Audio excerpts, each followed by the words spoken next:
How's it? It's your boy Jack Slack, Fights Gone By podcast, and they've done it again, the cheeky bastards. Expecting a UFC fight card on Saturday, as is normally procedure. I was ready to drop this podcast today, and I was like, leisurely. Then I realised it's on tomorrow. So we're going to have to rush through this and get it all out before... I don't want to pop it out like 6 hours before the fights happen, so we'll get through it now and talk about them fights, even though they're not that great.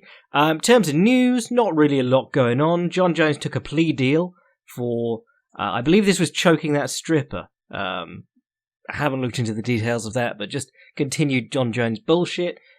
Linked with that, Malky Kawa's brother and Ali Abdulaziz got in a fist fight. Just because they love pretending that they're fighters managers now. Though Ali may have been on the Egyptian judo team in the Olympics, or he may not have. Google it. And I suppose the big news of the week was that the California State Athletic Commission, a couple of weird things came out there. They sustained Aspen Ladd's complaint that the stoppage of her fight with Jermaine Durandamy was sexist. And then they also announced that they're going to be cancelling fights, basically, if fighters gain more than 15% of their weight following the weigh-in. Which is good. That's good from a fighting perspective, but it does mean that all your big stars are now going to be like, I'd rather not do it in California. Let's keep going to Nevada where they'll let us kill ourselves and also don't take a big cut of our tax.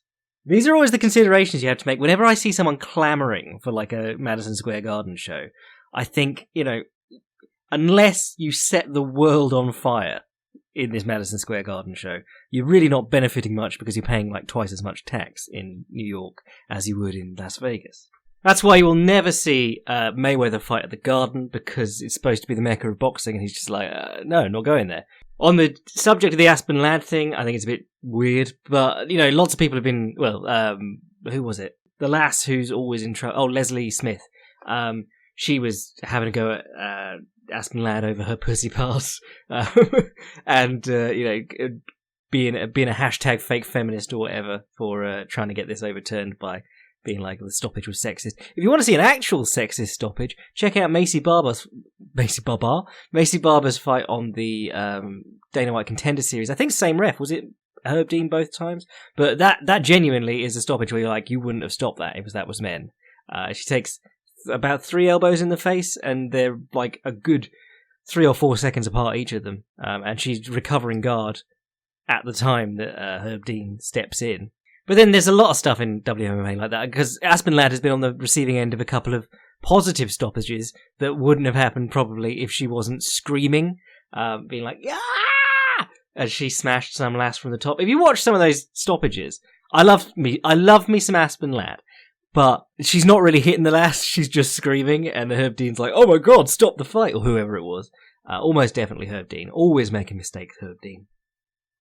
Not like Olivia Cost, anything he does is on purpose. Side note, 4 days since Chattrick Dick Tucked, hasn't had the clarification on the suplex rules yet. Anyway, let's talk about these fights. We've only got this one going. Well, do you want to talk about Titan FC 57 between... Fuck, I can't even read their names on that poster. Let's talk about the one fight going on this weekend. UFC on ESPN, Reyes versus Weidman. Sort of a why are we making this fight thing going on. What's going on this card? Let's have a look. Not a lot. Boston Salmon's back, who's only really famous for his name. Kyle Bochniak's on the card, and we all love him from when he walked down Zabit. Then it turned out Zabit was not the striking monster that everyone was claiming him to be. He was hitting Bochniak square on the point of the chin when Bochniak was busy open-mouthed screaming, and Bochniak was completely unfazed by it. But, it was still pretty cool. Zabit's very good, even if he does hit like a small girl. Just gotta needle that fan base while we're here. Bochniak's on the card. Molly McCann, my girl, Molly Meatball, coming fresh off a steaming hot win over the great Priscilla Cachoeira, who's just been booked for her 5th fight in the UFC, having lost the previous 4, or 4th fight, having lost the previous 3. At any rate, they cut Mads Burnell and they're keeping Priscilla Cachoeira. That's all you need to know. Oh no, she beat Ariana... Sorry, yes. Molly McCann has beaten Ariana Lipski in her last fight. So the UFC have booked Priscilla Cachoeira versus Lipski to desperately get Lipski back on track after just her disastrous UFC run so far. Because she hot, Fucking hell, this card is thin on talent. Okay, Macy Barber versus Gillian Robertson. Let's talk about this one. Macy Barber... I keep saying Barber. Macy Barber. I quite like her. She reminds me a lot of Felicia Spencer, but sort of better. By which I mean like lots of throwing out high kicks for high kicks' sake, and lots of using elbows on the inside, which I really like. I said it when we were talking about Felicia Spencer, but not enough women use elbows because whoever you are, you don't need a huge amount of upper body strength to smash your elbow across someone's face, and you've got a good chance of cutting them open. And both Spencer and Barber, very good at like catching them in clinches when they're just sort of slightly moving away along the fence. They'll just pull their head back and throw in the elbow. Works really well. And I'm talking about standing elbows here. Everyone's using elbows on the ground. It's standing elbows that are interesting. But I probably wouldn't care as much if she didn't have that great little fight with JJ Aldrich in her last one. Aldrich fought the other night, and I said she's got great hands and a Cro-Magnon forehead, which looks like it could break people's hands. But then I went back and I watched the two of these guys fight, Barber and Aldrich, and I remembered thinking at the time, this is a really fun fight. And Barber came out, and obviously Aldrich's team had got the read on her. They realised she does these step-up high kicks all the time. And as soon as she went for it, Aldrich dropped a southpaw? So she dropped the left straight down the centre and knocked her off her feet. And then she kept timing that through the first round. And then towards the end of the first round, second round, Barber finally gets sort of a handle on it. And what you saw in that fight was a really nice change of pace from Barber, because in the second round she starts feinting, and then she feints on Aldrich. Aldrich goes to step in, and she cracks her with a counter right straight of her own, and sends Aldrich wobbling, and follows up, swarming for the finish. The finish was a bit interesting because Aldrich was just sort of covering up, and Barber was throwing punches, but they weren't really connecting. But then she caught up with her knee as she was sort of bending over, and that seemed to do it. It was, a little bit hard for Aldrich because she'd been doing so well, but it was very cool to see Barber make that adjustment. And that was, it's kind of a good thing that happened so early in her career that someone has, it's one thing to have your coaches pointing out to you, don't keep throwing that naked left high kick with the step up, or don't keep throwing right high kicks with no step up but naked, and putting yourself on one leg right in front of the opponent with nothing to keep their guard up or keep their chin down. And it's one thing for the coach to say that, it's another thing to be punched in the face in the opening seconds of a fight and then repeatedly punched in the face while you're trying to get your senses back. I think that'll teach her an important lesson. But then throwing lots of high kicks does do good things for you, especially in the women's divisions, it seems, because it's just a much better way of getting to the clinch and making sure the opponent's hands are up rather than down wrestling you. Plus, again, like we're always talking about high kicks, but a leg slapping you in the head, even just slapping you, is better a lot of times than a not great punch. And let's be honest, in women's MMA, the punches aren't always great, and generally women don't hit as hard as men and don't have the same punching mechanics as men. Which is why when a woman does hit hard, it's pretty important. It's such a significant advantage in their fights, and it gives them the chance of becoming a real star. But with high kicks, if you hit the person in the face, you've got a good chance of hurting them. Well, even saying that, like who was this last? Jamie Colleen on the Contender Series. She slapped her in the face with about 8 high kicks, but she was just catching on the end of the toes. And the girl's guard was always down, but she was just right on the end of the toes, and it wasn't it was one of those kicks that sort of comes up and turns over, rather than like a big power kick. Even while a kick is heavier, or a leg is heavier, if you're just slapping people with the toes on the point of the chin, it's not always going to be super effective. But I do like the amount of kicks she throws up.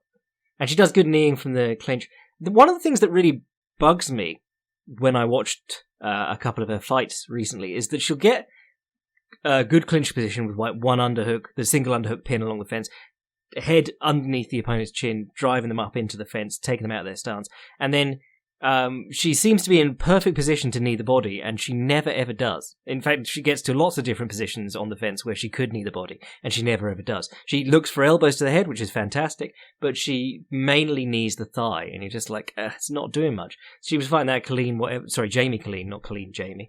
And the last she was pushing against the fence, landed better knees while pushed up against the fence.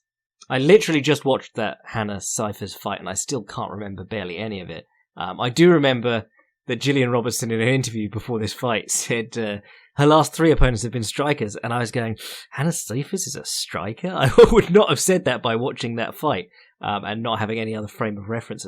Yeah, excited for Macy Barber. It seems like they want her to take off because, her fight on the Contender Series, she was like a minus 500 favourite. And someone was saying that they put out like a 40-minute pre-fight fluff piece, basically, the UFC, making her out to be like the future of the women's divisions, or whatever. It's strawweight, isn't it, she's in? So, yeah, very interesting.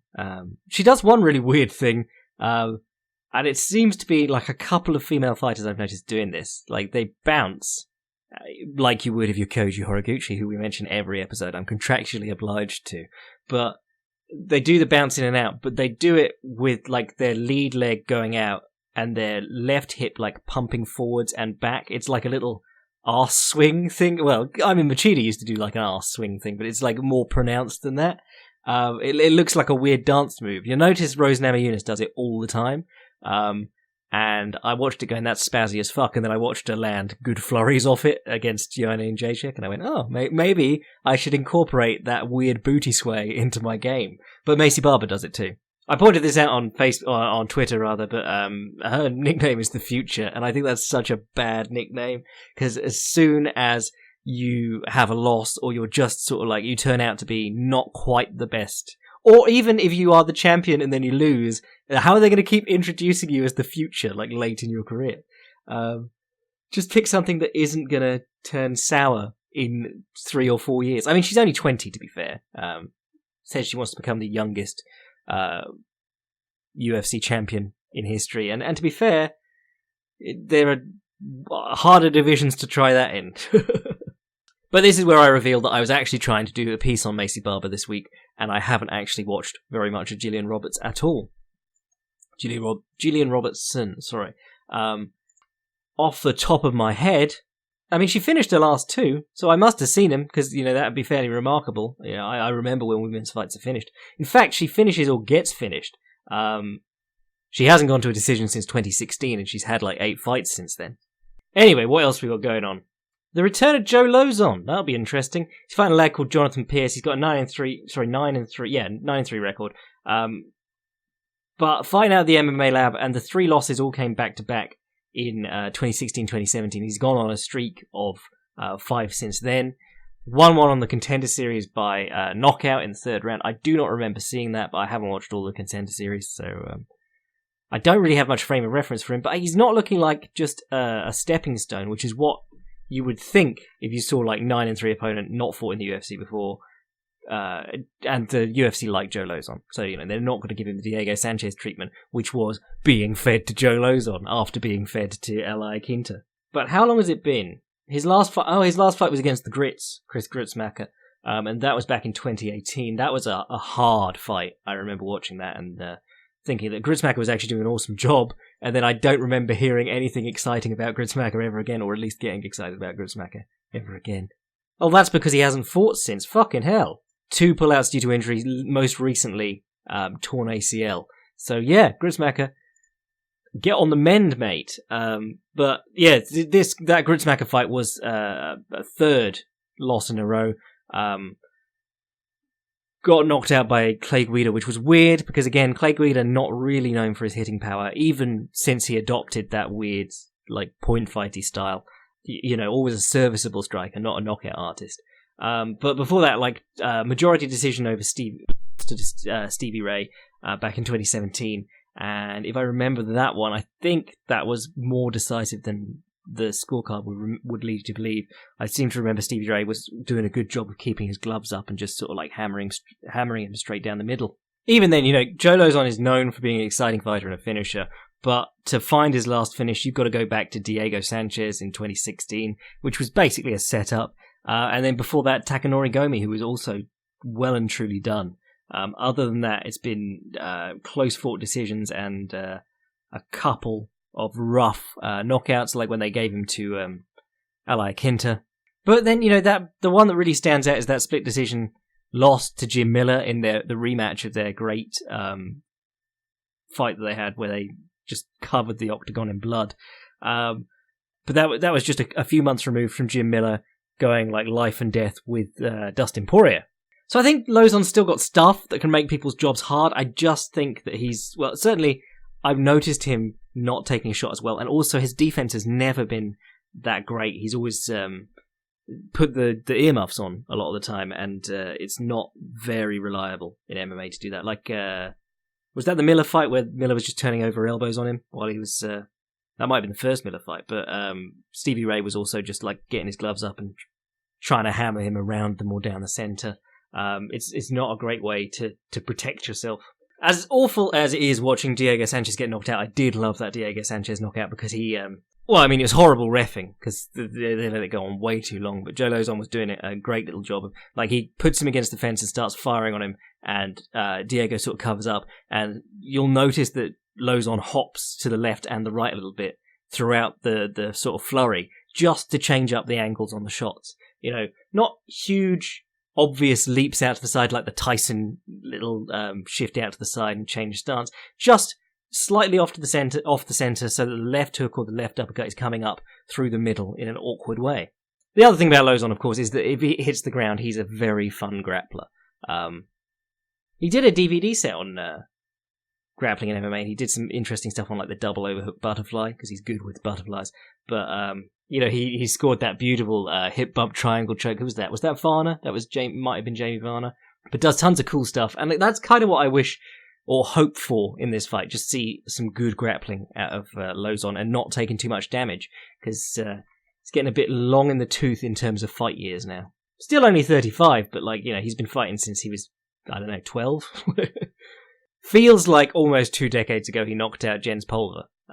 So it's been a while. Then you've got Greg Hardy versus Ben Sosoli, who's number 1 ranked heavyweight in Australia and New Zealand, apparently, according to Tapology. But I suspect Tai Tuivasa was too. So the lad's being brought in off a no contest on the Contender Series. They got dudes winning fights excitingly on the Contender Series that they don't give contracts to, but they're giving this guy a contract. You know the plan. It's either Greg Hardy gets a knockout and people go, oh, Greg Hardy got a knockout, or Greg Hardy gets knocked out, and that's just as much publicity. This is the thing, Malky Kawa got called out for representing Greg Hardy this week, or had a public spat about it, but the UFC do not give a fuck about this guy. They're not, desperately hoping that he becomes a big thing. They just, if he gets knocked out badly, people are going to relish that. He's getting eyes on the product, and that's really all that matters. And even if you feed him cans, look at how well the MVP thing worked out. Because if you feed him cans forever and then he does get knocked out finally when he meets someone decent, people go on about it forever. Then you've got your main and co-main, which are really the only things worth talking about on this card, but I've left them this long anyway. Yair Rodriguez versus Jeremy Stephens. I mean, we talked about this the other week. The only things that I can really say are that, Yair Rodriguez landed 2 kicks, and that's the whole read we got on the matchup. I mean, I thought Yair Rodriguez looked a good deal bigger than Jeremy Stephens, if anything, but... Again, the thing is, how well can Yair Rodriguez move his feet and circle the cage and stuff? Because I've seen him get very lazy in that regard. He'll jog around the cage. That thing where you look over your shoulder while you run in the opposite direction. Like when Kenny Florian, I think Sean Shirk was on his or chasing after his hips, and Sean Shirk was he'd done a level change and he was just running after him on his knees like Jordan Burroughs. And Kenny Florian's fighting off the takedown and running, and he runs right into one of the pads on the corners. But Yair Rodriguez does sort of jog around the cage a lot and doesn't really, there's staying off the fence by running when you need to, and there's actually controlled, nuanced control of where you are in the cage. Controlled control, I'm going to say it again, Eddie Alvarez, but, or Holly Holm. Those people who know where they are in the cage and they don't, and Joanne and Jacek's another one, they don't panic. They go, okay, well, we're going to start circling off before we even see that black line. And then if they get too close, they'll do, direction changes and stuff like that. Yair Rodriguez is not that guy. As far as we know, he could come out with the Zabit / Moicano game plan the standard game plan against Jeremy Stephens, if you move on him and you move consistently, he will not be able to catch you. He will just load up one swing after another. He'll occasionally try and kick your legs, but he can't like double jab in and do clever things. He seems to be incapable of it, despite working with Dominic Cruz every day or whatever. Apparently he's been working with Tony Ferguson, but then Tony Ferguson is not going to be a guy who runs from you. He's a guy who's going to come straight at you. What I will say, though, is that typically I've seen Yair sort of stand there and, I'm thinking of the Korean zombie fight, actually. He took quite a few low kicks in that fight. He threw a lot of good low kicks that sort of messed up Chan Sung-jung's game and stance, but he also was stood there for return low kicks. And I think if you do that against Jeremy Stephens, he's going to just hack your calf and shin even. And that low kick has really been, or certainly was for a little while, like a career saviour for Jeremy Stephens, because people had worked out if you moved on him, he couldn't get to you. I mean, there are still people stupid enough to go in there and be like, I'm going to do the thing I usually do, rather than do the very exploitable thing that this guy has so much trouble with.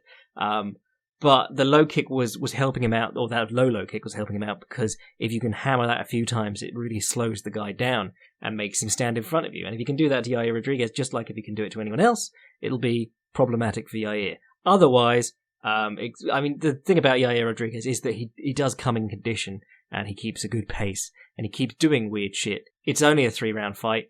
If he's consciously trying to keep circling and doing the right things, I can't see him exhausting himself doing those things. But I can see him getting complacent and standing still and getting hit. Either way, at least some fucking closure on this rivalry, which seems to have gone on forever. Even though they rebooked it after, 3 weeks after the original one fell through. And I can almost guarantee there will be an eye poke, because there's an eye poke in almost every fight, and the moment it happens, everyone's going to lose their shit. And then in the main event, you got Weidman versus Dominic Reyes. A very peculiar fight. You got Chris Weidman doing the thing that all the middleweights are doing, going up to light heavyweight, seeing if it's easier. But he's taking on Dominic Reyes. Dominic Reyes, obviously, everyone's big hope for the future of the division. Matches up fascinatingly with John Jones, because John Jones has so much trouble with taller, reachier opponents than the ones that he's normally picking on. And a genuine light heavyweight, not like a middleweight coming up, and a good kicker, another thing that we've seen he's had trouble with. And a good counter-striker too. But this fight, if anything, seems like a step back for Dominic Reyes, because as close cut as that Özdemir fight was, Chris Weidman is not Volkan Özdemir. Volkan Özdemir is a top 5, top 10 ranked light heavyweight. Chris Weidman is just sort of hanging in there in the top 15 of the middleweights, because he keeps losing. And I think that's why I'm having so much trouble getting excited for this fight, because I know when I watch a Chris Weidman fight, I'm going to see cool stuff. I know I'm going to see him do clever stuff and interesting techniques and do them well. But I've also seen him repeatedly blow it for the last few years. And he has defensive letdowns, as soon as he starts getting tired, and he does quite early a lot of the time. He has a really strong round 1, sort of slows down towards the end of round 2. But as soon as he starts slowing down, he gets a lot more hittable, and then he starts to look worried. And you're just going, that's not good. On the other hand, you don't want him just standing there going, yeah, I'll take these punches, because he clearly can't take him anymore. But you certainly don't want to see him looking like panicked, as he did at points against Jacare. Certainly against Mousasi towards the end of that one, he was looking very panicked. But, again, like, the technical stuff, I'm looking at it going, there's some stuff here that certainly could be trouble for Dominic Reyes. Lovely ring cutting, Weidman has traditionally shown. And he's really good, or has been really good, at finishing his takedowns. There are very few guys who can finish takedowns out in the open in MMA. And, there's the few guys who, circle the fence with their back to the fence and try and shoot towards the middle, and they'll run through the takedowns. But Weidman has done some really neat stuff. The double leg that he turned into an Iranian on Anderson and things like that. But the snatch singles he was picking up against Mousasi, very good at just hiding a short level change as like a boxing movement. You just level change at the knees and you hit their hips, or you come up into a double underhook clinch or whatever. That sort of higher double leg. You don't need to be going down onto your knee in MMA, to be honest. You need to be able to box into your takedowns, and when you start hitting the knee to the floor in the classical wrestling style takedowns, it's a real commitment. And the thing that guys like BJ Penn was very good at. It's just like left hook, duck down, and suddenly you're on the hips.